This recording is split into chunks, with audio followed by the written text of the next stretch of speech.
Kasaragod Pallikkara government high school ഗ്രൗണ്ടിൽ അപകടകരമായ രീതിയിൽ റേസിംഗ് നടത്തി കാറുകൾ. സ്കൂൾ വിട്ട് കുട്ടികൾ മടങ്ങുന്ന സമയത്തായിരുന്നു റേസിംഗ്. CR7 സ്റ്റിക്കറുകളടക്കം പതിപ്പിച്ച 6 കാറുകൾ ബേക്കൽ പോലീസ് പിടിച്ചെടുത്തു. പോലീസിന് നേരെയും ആക്രമണമുണ്ടായി. റേസിംഗ് നിർത്താൻ ആവശ്യപ്പെട്ട പ്രൊബേഷൻ SIയെ സംഘം ആക്രമിച്ച് പരിക്കേൽപ്പിച്ചു. SI പ്രിൻസ് ജോൺ കാഞ്ഞങ്ങാട് ജില്ലാ ആശുപത്രിയിൽ ചികിത്സ തേടി.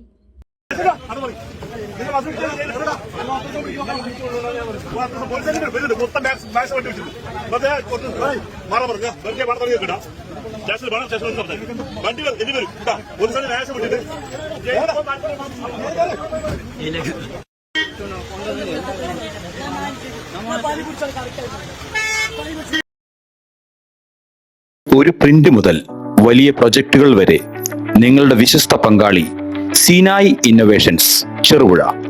Digital printing, designing, lamination, photo copy, memento making തുടങ്ങിയ വിവിധ പ്രിന്റിംഗ് സേവനങ്ങൾക്കായി സീനായ് ഇന്നോവേഷൻസ് നിങ്ങളുടെ വിജയത്തിന്റെ പ്രിന്റിംഗ് പാർട്ണർ.